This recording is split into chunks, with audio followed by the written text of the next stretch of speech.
en lo que lo buscan. Queremos agradecerle a Dios, a la guianza de su Espíritu Santo, a la hora que permitió que como iglesia estuviésemos estudiando esta carta a los hebreos. Estaba meditando, estaba pensando,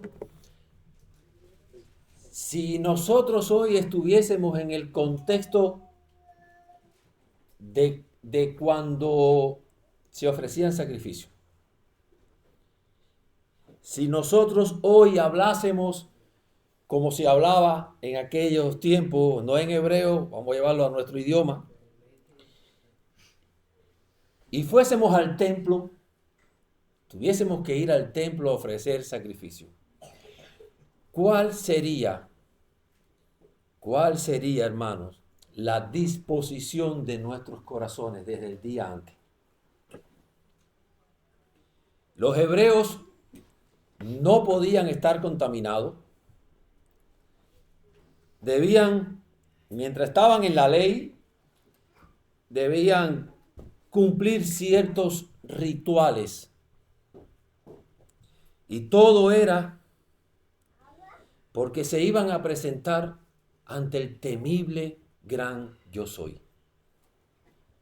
El Dios sempieterno, el Dios creador y sustentador de todo, el Dios que no da por inocente al culpable y que demanda santidad de aquellos que se acercan a Él.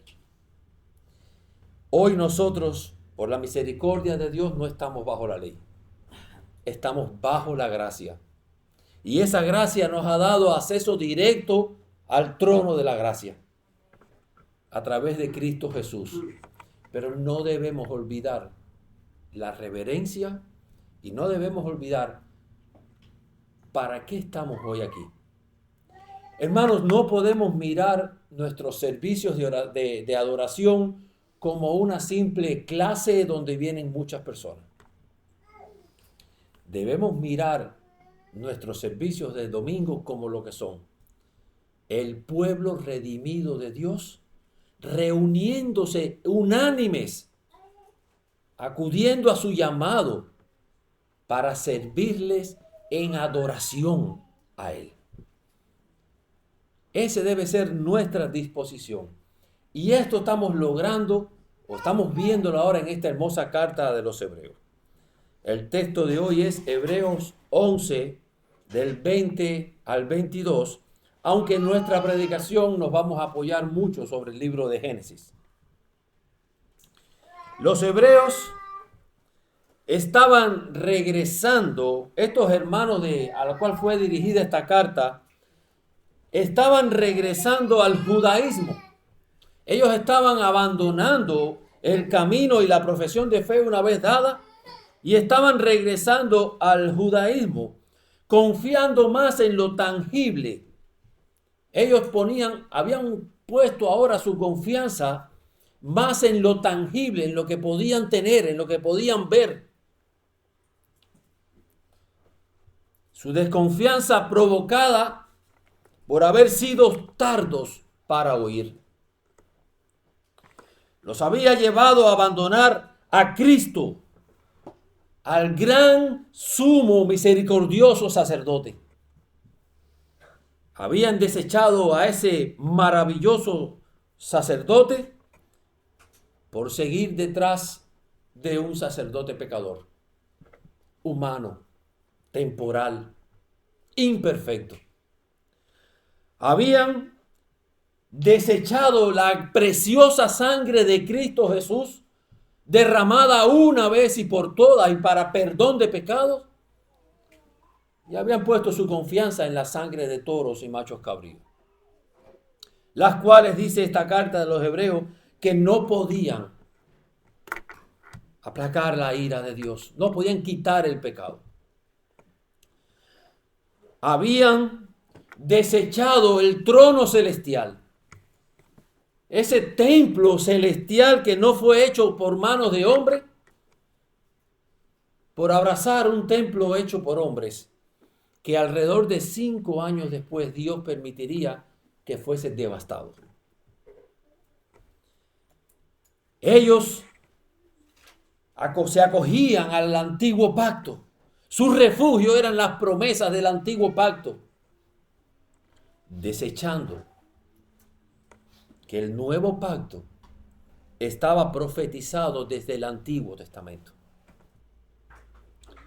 Hermanos, nosotros vemos hoy cómo estaban actuando estos hebreos y podemos decir, como Pablo le dijo a los Gálatas, ¡oh insensatos! ¡Oh insensatos!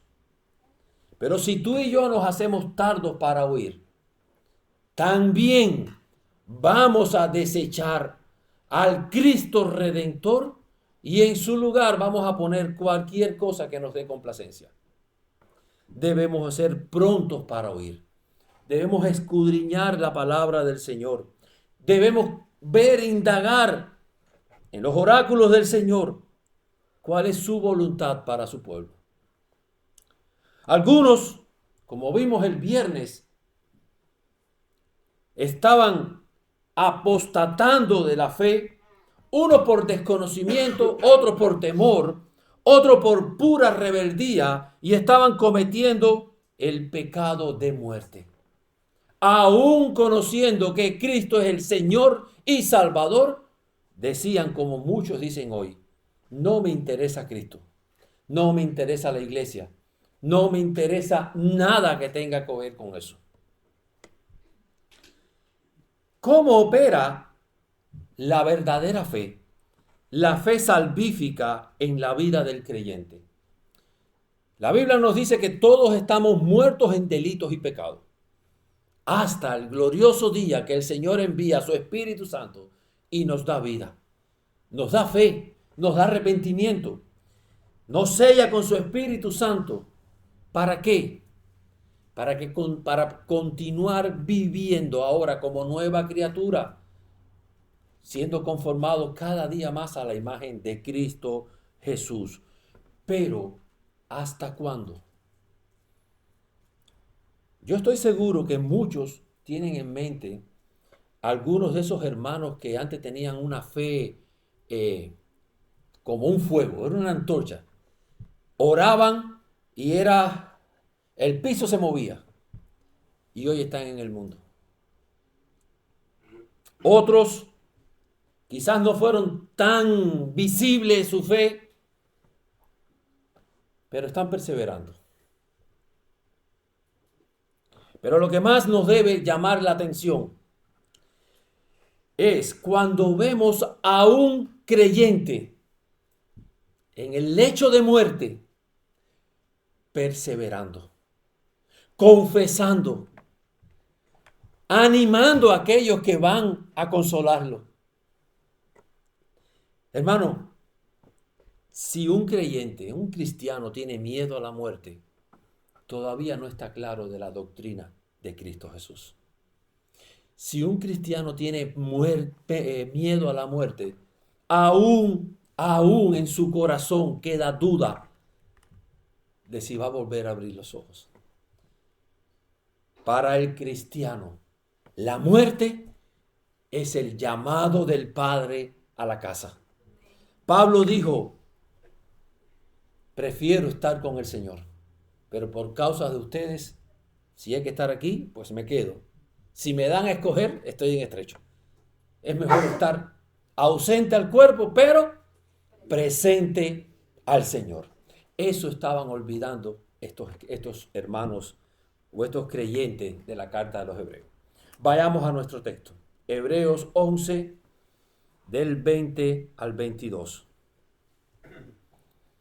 Por la fe bendijo Isaac a Jacob y a Esaú respecto a cosas venideras.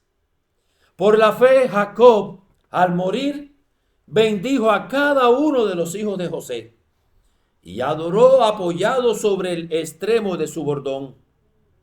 Por la fe José, al morir, mencionó la salida de los hijos de Israel y dio mandamientos acerca de sus huesos. Oremos.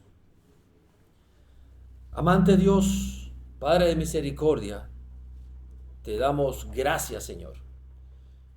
Gracias por la posibilidad que tú nos das, Señor, de conocerte. Gracias por tu bendita palabra que has dejado, Señor, como regla de fe y conducta de tu pueblo. Ayúdanos, Padre amado, a andar en ellas. Ayuda, Señor, al débil predicador a predicar con fidelidad, con temor y de nuevo, Señor, tu bendita palabra. Guía, Señor, mis labios. Ayuda, Señor, y usa, Padre, te suplico esta palabra para dar vida. En el nombre de Jesús. Amén. Matthew Henry dijo, aunque la gracia de la fe es de uso universal durante toda la vida cristiana, especialmente lo es cuando morimos. La fe tiene su más grande obra por lograr al final, para ayudar a los creyentes a terminar bien, a morir de manera que honre al Señor con paciencia, esperanza y gozo, de forma tal que dejemos un testimonio sobre la verdad de la palabra de Dios y las excelencias de sus caminos. Hermanos, el pueblo de Dios lo honra, lo glorifica cuando zarpamos de este mundo con las banderas completamente izadas y ondeando. Si alguien debe morir triunfante, es el creyente. Y con esto en mente, analicemos todos nuestros hermanos que están siendo masacrados en Nigeria y en todos los países musulmanes. Hermanos, en el sentir de ellos no hay arrepentimiento. Si lo hubiese, lo sacaban de ahí, porque lo que están persiguiendo es que nieguen a Cristo. Y llegan al martirio porque están conscientes que es el día que su barco está partiendo del puerto, rumbo a la Canaán celestial.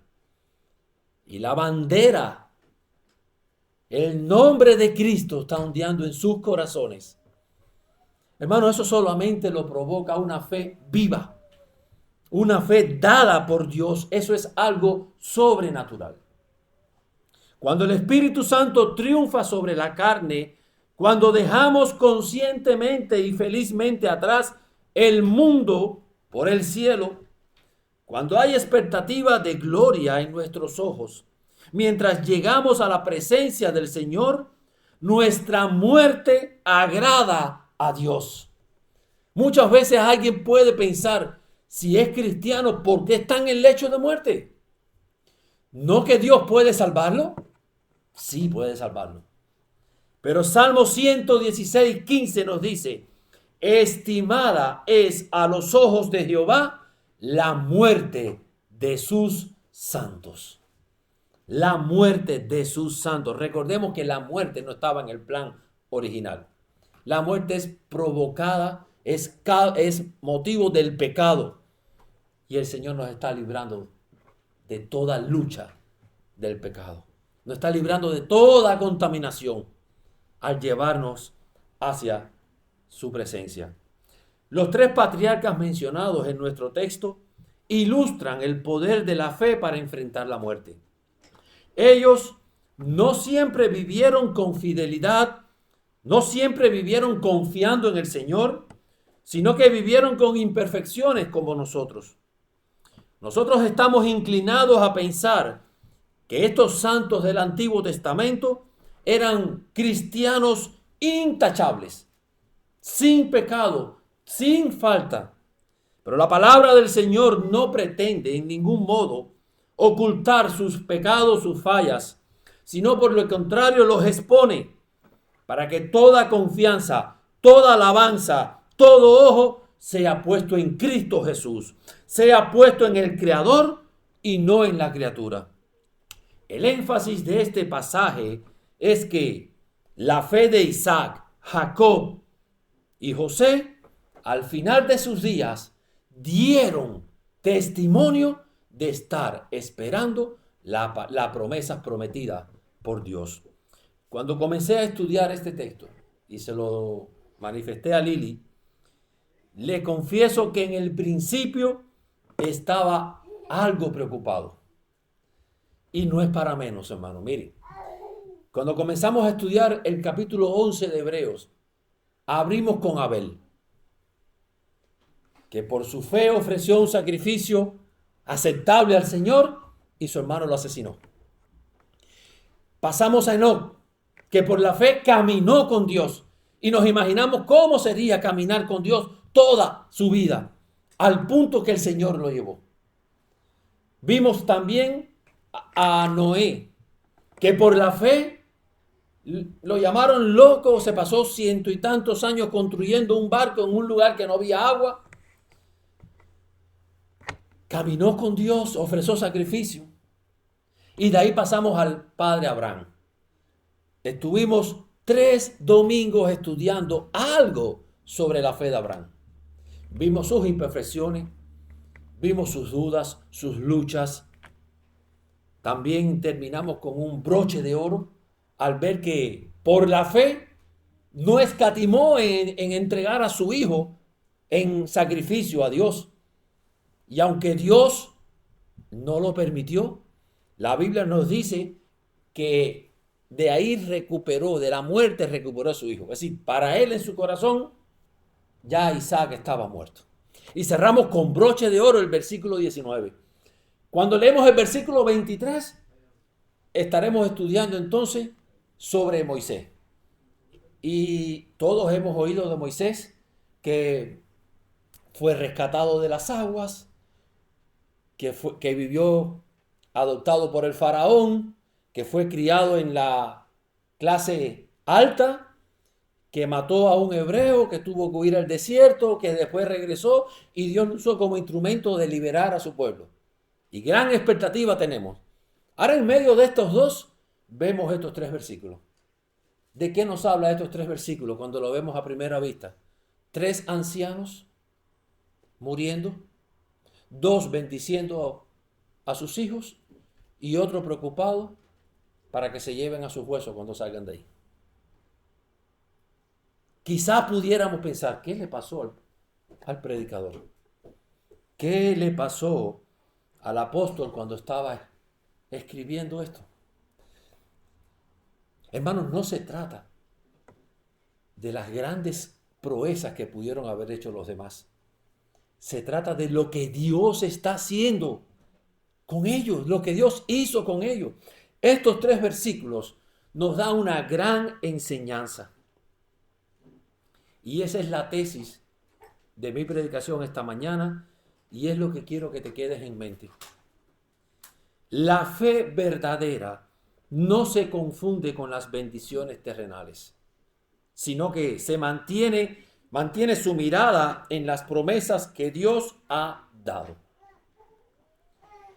Hermanos, analiza tu vida a ver si las bendiciones terrenales que Dios te ha dado te han noqueado tan duro que no puedes compararla con las promesas de Dios para la vida venidera. Analiza tu vida a ver si tu familia, tu trabajo, tus finanzas, tu matrimonio, tus hijos han sido de tan gran bendición y tú lo has sobrevalorado de forma tal que ya tú has perdido de vista para qué tú eres cristiano. A muchos le ha pasado eso y han cambiado al Dios adorable por el Dios servidor. Han cambiado al Dios omnipotente por el Dios de la duda. ¿Será que tengo que ayudarte? No es hasta que Dios nos quita las bendiciones que nosotros, como dice Malaquías, decidimos de corazón dar gloria a su nombre. En el libro de Malaquías vemos que dice, para vosotros sacerdotes este mandamiento. Si no decidís dar de corazón gloria a mi nombre, maldeciré vuestras bendiciones. Dios le está diciendo a los sacerdotes de Malaquías,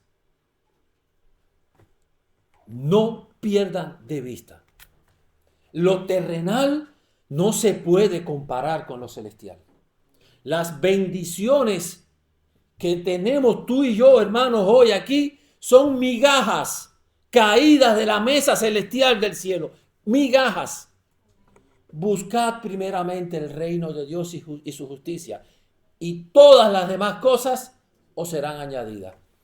Todo lo que tú y yo hoy estamos poniendo a la vista terrenal son añadiduras. La grosura, lo que vale, nos está guardando por nosotros en los cielos. Y esa era la visión que tenían estos tres patriarcas que vamos a estudiar hoy. Analicemos el versículo 20. Por la fe bendijo Isaac a Jacob y a Esaú respecto a cosas venideras. Tal como Abraham le pasó la bendición de la promesa de Dios, así lo hizo él con sus hijos, por la fe. Probablemente Isaac entre los patriarcas tuvo la fe más débil. La Biblia no nos narra muchas cosas buenas de él, pero sí nos habla de algunos errores que él tuvo. Isaac vivió más que el resto de los patriarcas. Y debido a la hambruna, Isaac trasladó a su familia a Gerar. Y allí Dios le habló en una visión notable y alentadora. En Génesis 26, del 3 al 4 nos dice, cuando Dios habló con Isaac, le dijo, habita como forastero en esta tierra, y estaré contigo, y te bendeciré, porque a ti y a tu descendencia daré todas estas tierras, y confirmaré el juramento que hice con Abraham, tu padre. Multiplicaré tu descendencia como las estrellas del cielo, y daré a tu descendencia todas estas tierras, y todas las naciones de la tierra serán benditas en tu simiente. Dios le está ratificando la promesa que le hizo a Abraham. En tu simiente serán benditas todas las naciones de la tierra. Tan solo esa promesa debería haber evitado que Isaac se preocupara y temiera, porque Dios, para que se cumpliese la promesa de la simiente, debía proteger a Isaac, como lo hizo en el monte Moriah. Estaré contigo y te bendeciré. No necesitamos nada más. Estaré contigo y te bendeciré. Están quemando la iglesia. Estamos cerrados aquí adentro. Estaré contigo y te bendeciré. Esa extraña bendición el Señor la envió. Estaré contigo y te bendeciré. Isaac no valoró esas palabras. Llegó a un lugar y por temor a los filisteos negó que Rebeca, la bella Rebeca, era su esposa. Por temor a que lo mataran. Él olvidó el estaré contigo y te bendeciré. Tuvo Dios que revelarse a un filisteo pagano, idólatra, a Abimelech, y hablarle. Y le reveló cuál era la verdadera relación entre Isaac y Rebeca. Entonces, ese pagano fue y reprendió a Isaac. Y Abimelech dijo, ¿por qué nos has hecho esto? Por poco hubiera dormido alguno del pueblo con tu mujer y hubieras traído sobre nosotros el pecado. Entonces Abimelech mandó a todo el pueblo diciendo, el que tocare a este hombre o a su mujer, de cierto morirá. Dios usó a un pagano para recordarle a un elegido de él sus promesas. ¡Qué vergüenza! ¡Qué vergüenza! Y en el capítulo 27, que los animo a que lo busquen, vamos a seguir conociendo algo más sobre Isaac y vamos a ver de qué habla nuestro texto de Hebreo. Génesis 27. Dice la palabra del Señor. Aconteció que cuando Isaac envejeció y sus ojos se oscurecieron, quedando sin vista, llamó a Esaú su hijo mayor y le dijo, hijo mío. Y él respondió, heme aquí. Y él dijo, he aquí, ya soy viejo, no sé el día de mi muerte.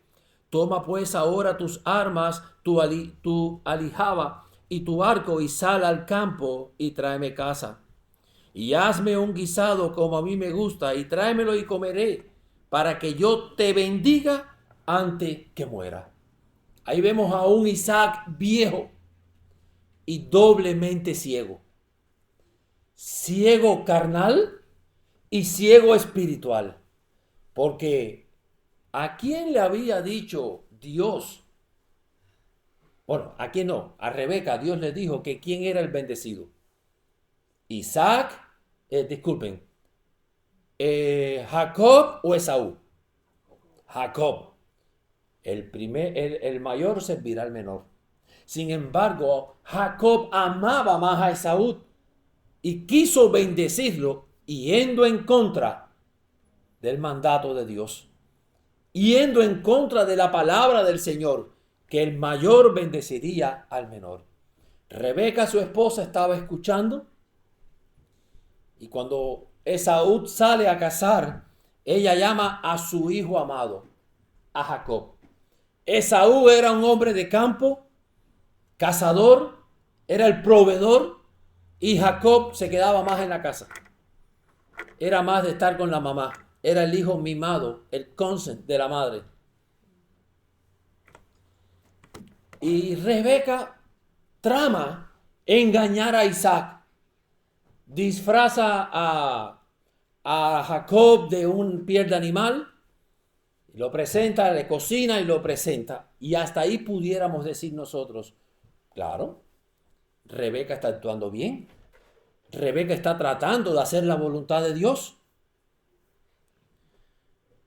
Aquí vemos un gran problema. Aquí vemos una familia dividida. El padre ama a Esaú. La madre ama a Jacob. El padre y el hijo incorrectamente tratan de hacer lo incorrecto. La madre y el hijo incorrectamente tratan de hacer lo correcto. Y todos obraron sin fe. Porque si ellos confiaran en el Dios que dijo que el menor serviría al mayor, debían saber que Dios lo iba a hacer. Hermano, tú y yo no necesitamos, Dios no necesita que tú y yo lo ayudemos, sino que lo obedezcamos. Toda la familia actuó de manera vergonzosa. Dios produjo el resultado de Rebeca, que Rebeca y Jacob querían, pero no por las razones o los métodos de ellos. Él no honró lo que ellos hicieron. El resultado correcto se dio por la fidelidad de Dios a sus promesas, no por la de ellos. Y cuando continuamos en nuestro texto, vemos que Jacob caza, trae el animal, la madre lo cocina y se lo presenta al padre para recibir la bendición. Y proclama una gran blasfemia. Fíjense en versículo 20 que dice, cuando Isaac le pregunta, ¿cómo fue que llegaste tan rápido? ¿Cómo cazaste tan rápido? ¿Qué es lo que dice? Entonces Isaac dijo a su hijo, ¿cómo es que la hallaste tan pronto, hijo mío? Y él respondió, porque Jehová tu Dios hizo que la encontrase delante de mí. No simplemente se dispuso a engañar al padre, sino que cometió blasfemia al usar en vano el nombre de Dios. Hermano, yo quiero que a la luz de todo lo que estamos viendo aquí, tú vayas meditando en tu vida y suplicándole al Padre que nos libre de obrar de esa manera. No estamos celebrando un juicio a Isaac ni a Jacob. Estamos viendo cómo obraron estos hombres débiles. Y tú y yo podemos también obrar así. Isaac bendice a Jacob y le da la bendición de que va a ser prosperado. Y al regresar Esaú, pues se tropiezan con que el usurpador le había quitado esa bendición. Y él proclama que lo va a matar. La madre lo escucha, le dice, por favor, vete, porque no quiero perder a 2 hijos el mismo día. Esaú grita y le suplica al padre, no tienes más bendición. Y hermano, yo quiero que tú analices hasta aquí, ¿dónde está la fe de Isaac? Porque pareciera de todo menos el patriarca. Pareciera de todo menos alguien digno de estar en el salón de la fe. Voluntariamente obvió el mandato de Dios. Quiso bendecir al hijo que no era. Vemos a Jacob mintiendo, haciendo honor a su nombre, que es usurpador. Vemos a una madre yendo en contra de su esposo a favor de un hijo. ¿Dónde vemos aquí? ¿Dónde vemos aquí la fe de Isaac? Miren, Dios pudo haber usado o exaltado en este libro algo de la fe de Isaac. ¿Se recuerdan cuando era un adolescente, un muchacho, y cargó 3 días la leña en la cual él mismo iba a ser quemado porque no había animal, y en obediencia corrió? ¿Se recuerdan en ese monte Moriah, antes que el padre Abraham lo amarrase? ¿Creen ustedes que Isaac no tenía fuerza para rebelarse contra su padre? Pero no lo hizo. Él obró por fe, porque su padre le dijo, Jehová Jireh, Jehová proveerá. Dios pudo haber exaltado en este pasaje la fe de Abraham, de Isaac, de esa manera. Pero sin embargo, la fe de Isaac se ve aquí al punto de morir. Cuando Esaú le dice, ¿no tienes otra bendición? ¿Y qué es lo que le dice? No.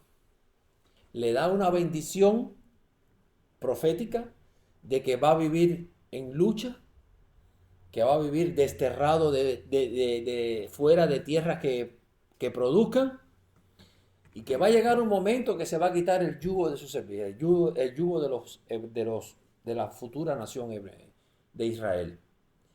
Pero en ese momento Isaac cae en cuenta qué estaba haciendo. No podía darle la bendición a Esaú, porque es que el menor va a ser servido por el mayor. La simiente prometida vendría por el menor, no por el mayor.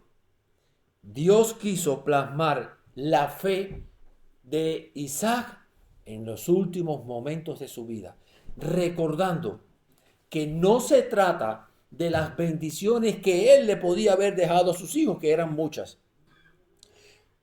La bendición, la herencia que le podía haber dejado a sus hijos, ¿cuál es? La palabra del Señor, la promesa del Señor, en ti serán benditas todas las familias de la tierra. Ahí está la fe de Isaac. Primero diciendo, esto no es todo. No te confíes, no te conformes con la herencia terrenal. Mi hermano, déjame preguntarte un momento. ¿Estás consciente de que esto que tú estás viviendo aquí en la tierra no lo es todo? Es evidente que todos los que están a tu alrededor creen que o tienen la noción de que creen que tú crees que existe cielo nuevo y tierra nueva. Es tu vivir. Está mostrando con tu vivir que en realidad tú no estás aferrado a lo terrenal. Hermanos, Isaac es el ejemplo de fe y debilidad, que nos enseña una cosa muy importante, que el cristianismo no debe olvidar. y que esta iglesia no debe olvidar. No hay tal cosa como los grandes hombres de Dios. Más bien hay débiles y torpes hombres en manos de un gran Dios. No idolatramos al hombre. Nos llena de regocijo cuando se habla de Paul Washer, Miguel Núñez, Sujel Michelén, muchos puritanos. Pero hermanos, no podemos llegar a la idolatría a ninguno de ellos, porque todos fallan. Debemos antes, como estudiamos el viernes, poner nuestra vista en el Dios que los llamó, en el Dios que lo apartó y en el Dios que ha permitido que ellos hagan lo que están haciendo. Toda alabanza y toda adoración debe ser a nuestro único y sabio Dios. Déjenme darle, hermanos, un aliento, una esperanza, que aunque todos somos pecadores, hermanos, y nuestro pecado va a persistir hasta el último momento, y lo podemos ver en este texto. No obstante, la fe prevalecerá. Si tu fe es genuina, la fe prevalecerá. Dios prevalecerá con nuestra debilidad. Iglesia, aliéntate en esto, porque yo veo mis fallas, yo veo mis torpezas, yo veo mi pecado y digo, Señor, ¿cuánto voy a durar? ¿Cuánto voy a durar en la vida cristiana? Señor, ¿voy a permanecer? ¿Voy a apostatar? Yo espero que cada uno de nosotros seamos conscientes de esta realidad de nuestra vida. Hermanos, tú y yo somos pecadores, débiles, frágiles, y eso no nos puede asustar. La buena noticia, hermano, es que aunque nuestros pecados son muchos, y déjeme usar un himno, su gracia es mayor. Su gracia es mayor. Su gracia es más fuerte y por su gracia nos guardará en fe hasta el final. Ahí está el viejo Isaac queriendo luchar con Dios en esa cama y queriendo hacer su voluntad. Pero ahí está la gracia de Dios imponiéndose a Isaac, moviendo las cosas el Señor para que Isaac hiciera por la fe lo que Jehová le había mandado. Cobra ánimo, hermano, porque hoy la palabra del Señor es dura, como ha venido siendo en muchas predicaciones sobre esta carta. Esta palabra de hoy vuelve a ser un tanto dura. Hermano, recuerda, la palabra en Hebreos no es una palabra ligera, es una palabra dura. Hay una iglesia que está apostatando. Hay hermanos, hay creyentes que están yendo para el mundo. Y el autor, guiado por el Espíritu Santo, le nombra a 3 patriarcas y lejos de tratar de exaltarlo, expone su pecado para que el que sea exaltado sea Cristo, para que su confianza esté puesta en el Cristo que ellos estaban desechando. Hermano, ¿estás viviendo a la luz de los beneficios temporales o a la luz de las glorias venideras? ¿Qué es lo que te quita el sueño?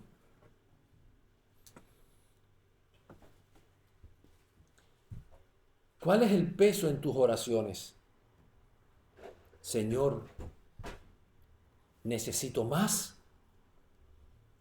O Señor, afirma la fe de los hermanos que están en persecución. ¿Qué es lo que te vislumbra más a ti? ¿La luz de las ferias de las vanidades o la luz de Cristo? En esta lucha, hermano, tú no estás solo. Te puedes asir de la gracia de Dios para llegar al fin. Hermano, yo sé, o yo no sé, cómo es que llegaremos al fin.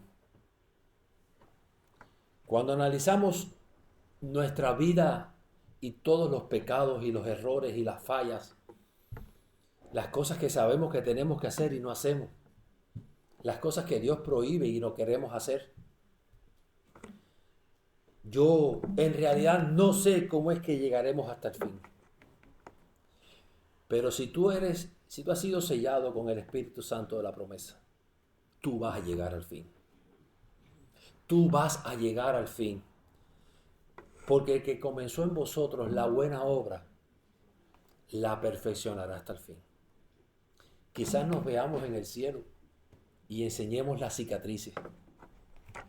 Esta cicatriz fue cuando desobedecí. Y este golpe en la cabeza fue su vara. Y el moretón en el cuello fue su cayado. Pero aquí estoy. Aquí estoy. Y mi barco zarpó con la bandera de Cristo ondeando.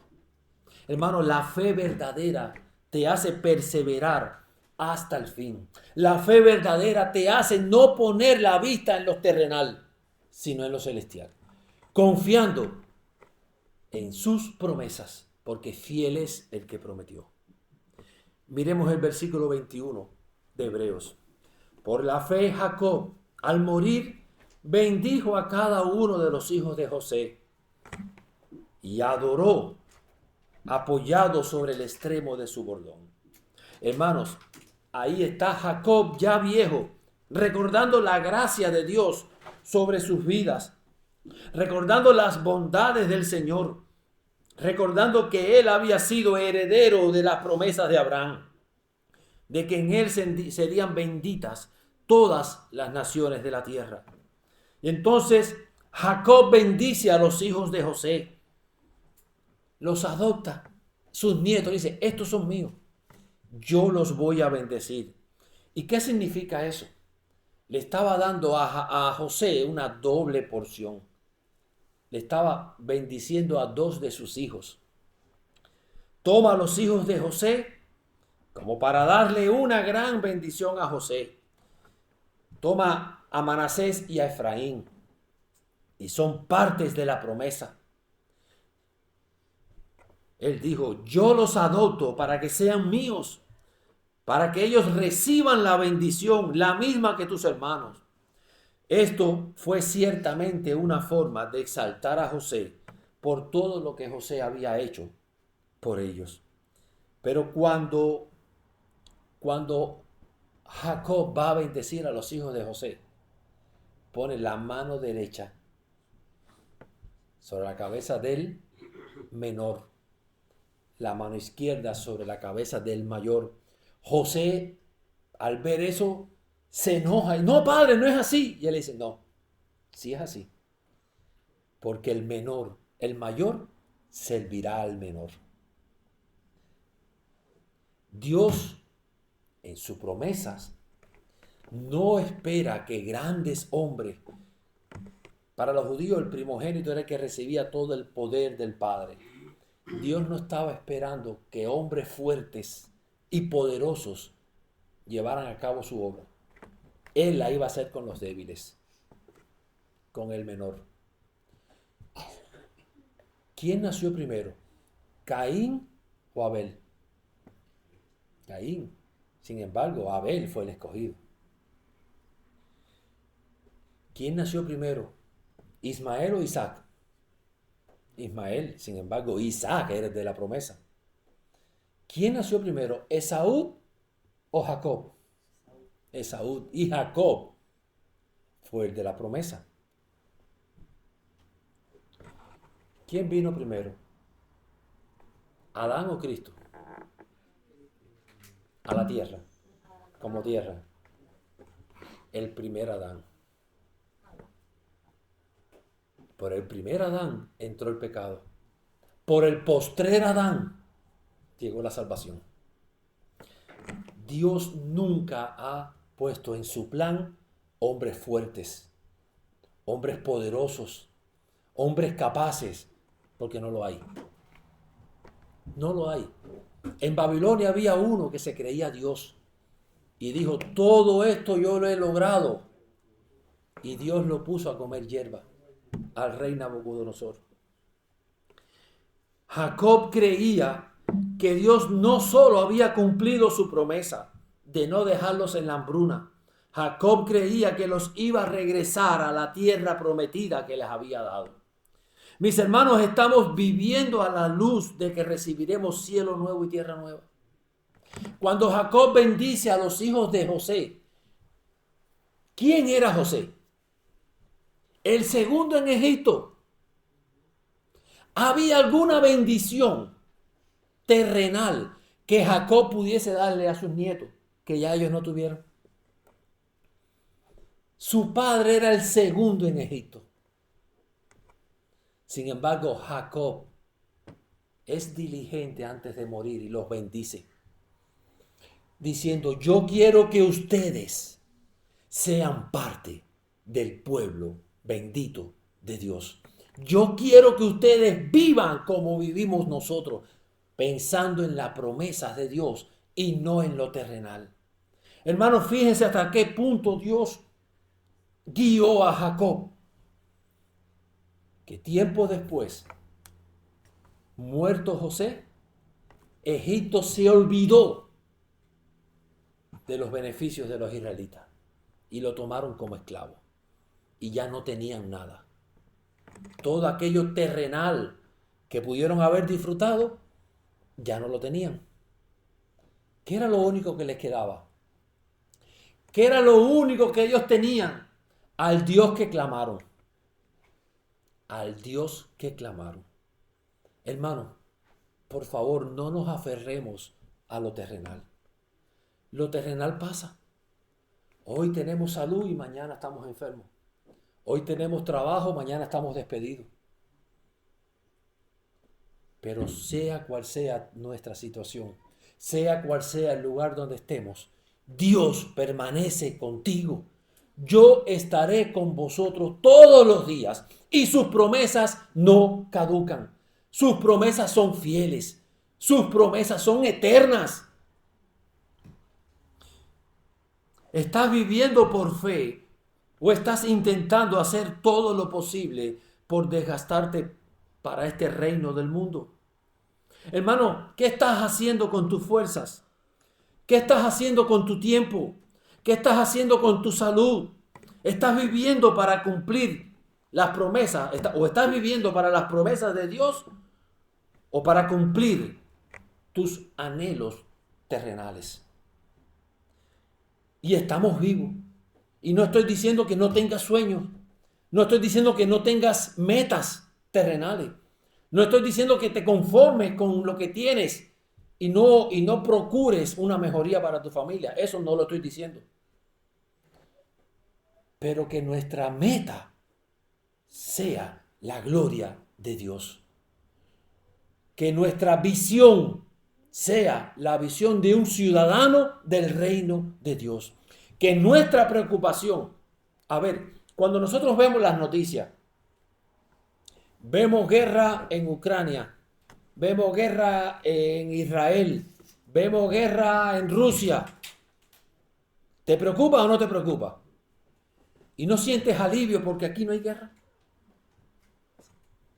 Hermano, tú y yo estamos en el mundo, pero no somos del mundo. Nuestra gran preocupación debe ser los ciudadanos del reino. Dios te ha puesto a ti en el trabajo que tú estás. Dios te ha dado la compañía. Dios te ha bendecido. ¿Para qué? ¿Para que te sigas enriqueciendo? Bueno, si es producto de tu trabajo honrado, perfecto. Pero todas las bendiciones que Dios te ha dado a ti es para el reino. Tú y yo somos simplemente mayordomos de su abundancia. Todo lo que Dios nos ha dado a ti y a mí es para el reino. Porque nosotros debemos vivir por las promesas de ese reino. Con la garantía de que se van a cumplir todas las promesas. Estos patriarcas que estamos viendo, ¿cuál era la visión de ellos? Las promesas de Dios. La simiente. Vamos a ver el último ejemplo. Dice que por la fe, José al morir mencionó la salida de los hijos de Israel y dio mandamiento acerca de sus huesos. ¿Están notando ustedes la idea de que estos patriarcas lo que tenían en mente era la promesa de Dios? Todos en el lecho de muerte. ¿Qué era lo que más le preocupaba?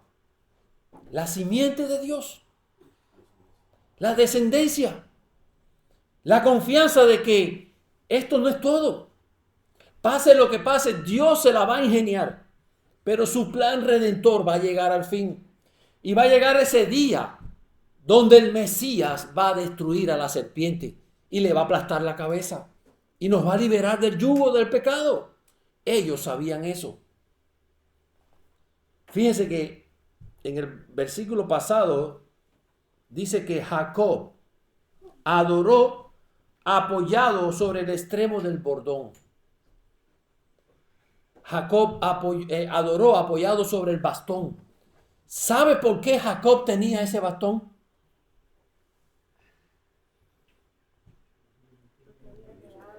Porque peleó con Dios por la bendición y Dios le dañó el tendón. Y ese bastón le recordaba a cada momento el Dios que le cambió el nombre, el Dios que lo libertó, el Dios que permitió que su hermano Esaú no lo matara, el Dios que le había hecho las promesas. Y ahora vemos a José, segundo en Egipto, con todas las bendiciones. ¿Preocupado por qué? Preocupado por sus huesos.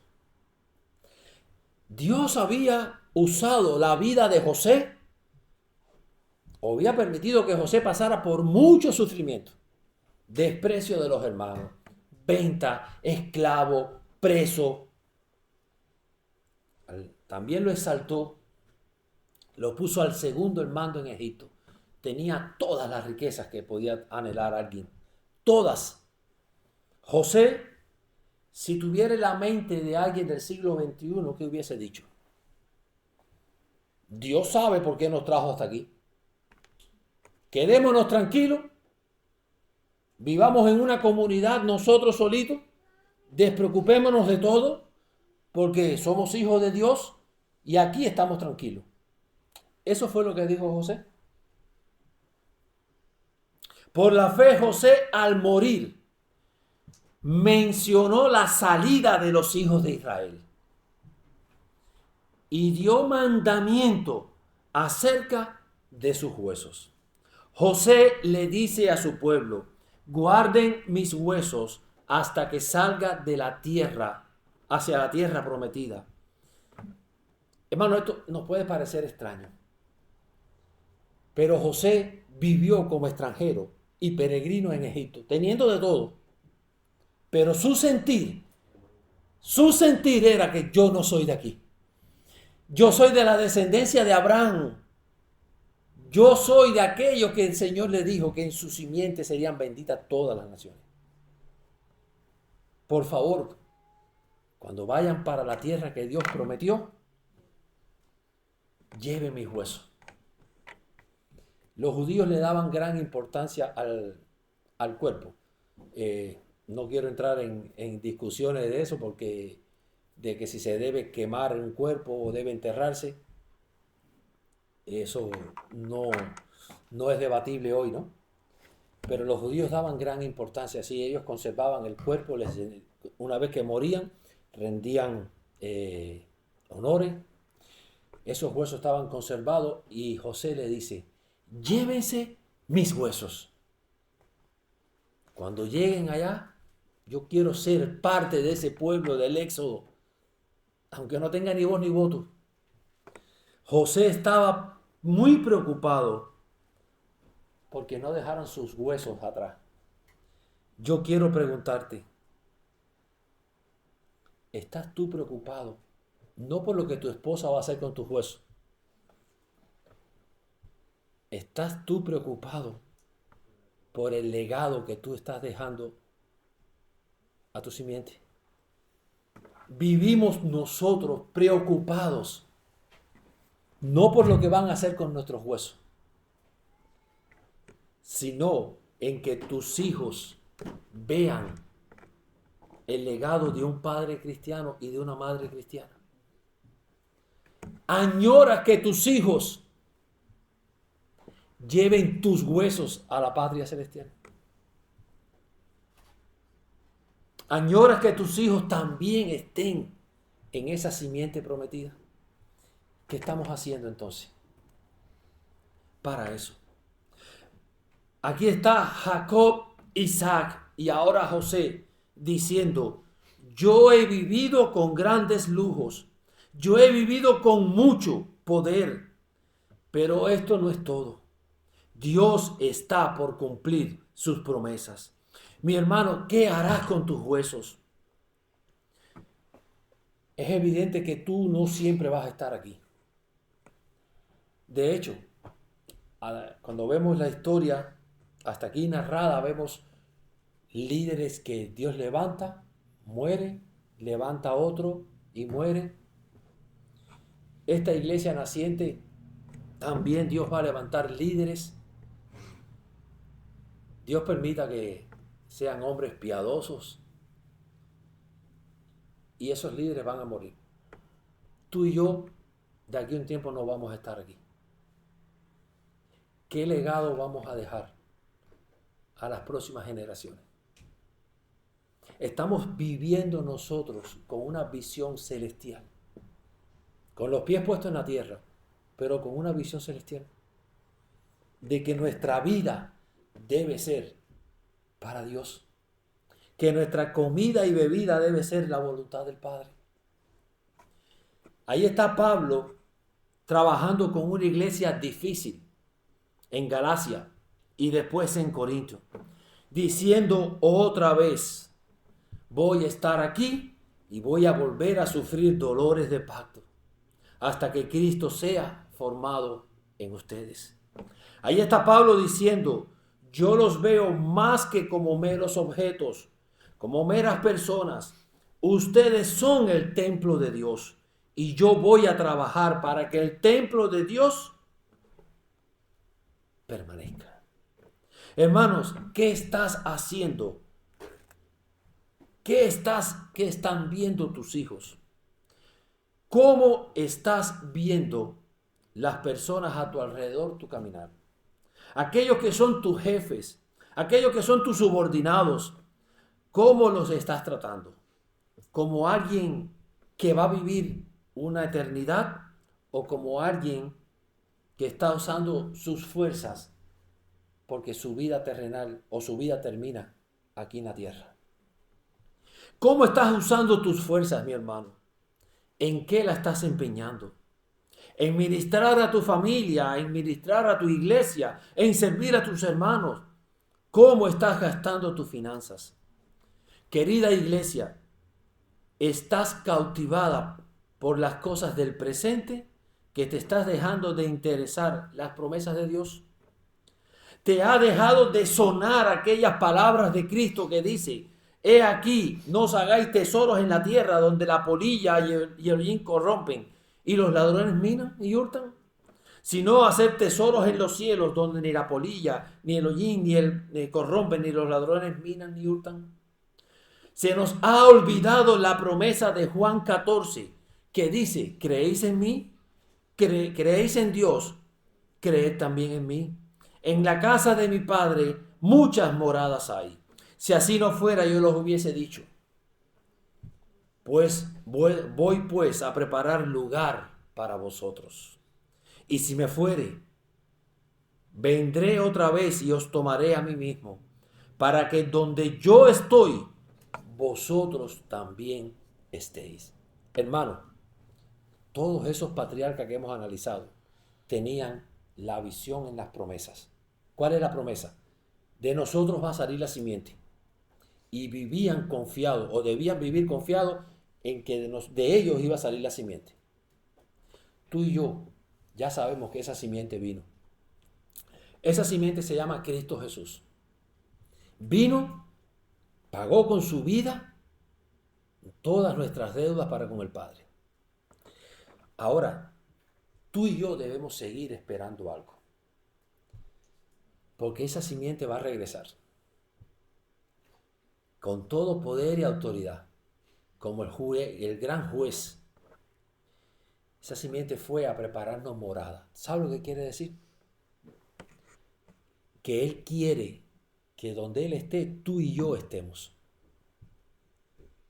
En el libro de Juan, capítulo 17, Él le suplica al Padre que donde Él esté, nosotros estemos para que veamos su gloria. Cristo quiere compartir su gloria con los hermanos por el cual Él pagó con su vida. Te vuelvo a preguntar, ¿es esta promesa la que mueve tu vida? ¿Es esta promesa la que te hace todos los días orarle al Padre, decirle, dame fuerza, Señor, líbrame de contaminación, ayúdame a vivir para tu gloria? Hermanos, se nos ha olvidado que es necesario poner nuestro cuerpo en servidumbre, sabiendo que nuestro trabajo en el Señor no es en vano, que resucitaremos, sí, primero los que ya duermen, después nosotros seremos arrebatados con Cristo. Entonces le veremos por los siglos de los siglos. Hermanos, ¿estamos viviendo para la eternidad? Dios no demanda que tú y yo seamos perfectos, porque eso en nuestra naturaleza eso es imposible. Pero Dios sí demanda que tengamos compromiso y seamos sinceros con Él. Dios ha dejado grandes promesas. Según el libro de Efesios, ya Dios nos bendijo con toda bendición espiritual. ¿Aquí en la tierra? No. Hay pobres en la tierra que ya han sido bendecidos con toda bendición en los lugares celestiales. Porque Él nos puso en el amado, para vivir por el amado, para reflejar la luz del amado, para que nuestro anhelo, nuestras preocupaciones, nuestra primera prioridad sea ¿qué? Lo mismo que el amado, su pueblo, su gloria, su reino. Seamos nosotros, hermanos, conscientes de que si Dios prometió, Él lo va a cumplir. Que nada de este mundo nos lleve a abandonar a Cristo Jesús. Dios los bendiga. Inclinemos nuestros rostros.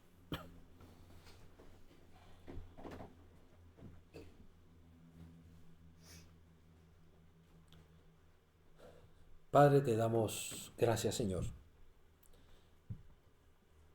Gracias, Padre, porque una vez más tu palabra, Señor, nos ha hecho meditar y reflexionar en nuestras prioridades, Señor. Para nosotros, Señor, en nuestra naturaleza pecaminosa, es fácil, Señor, desviar la atención. Es fácil, Padre, olvidarnos de tus promesas. Es fácil, Señor, olvidar quién tú eres y quiénes éramos nosotros. Pero tu palabra, Señor, una vez más, nos hace reflexionar en ponerte a ti, Señor, por sobre todas las cosas. En anhelar vivir para tu reino, Señor. En saber, Padre, que sin ti no somos nada, Señor. Te damos gracias, Señor, porque a ti te ha placido ponernos en tu Hijo amado. A ti te ha placido bendecirnos, Señor, con una salvación tan grande e inmerecida. Líbranos, Dios, de la apostasía. Líbranos, oh Señor, de la blasfemia. Líbranos, oh Padre, de deleitarnos en el pecado. Ayúdanos, Señor, a crecer. Ayúdanos a caminar firmes. Ayúdanos a decidir darte la gloria. En el nombre de Jesús. Amén.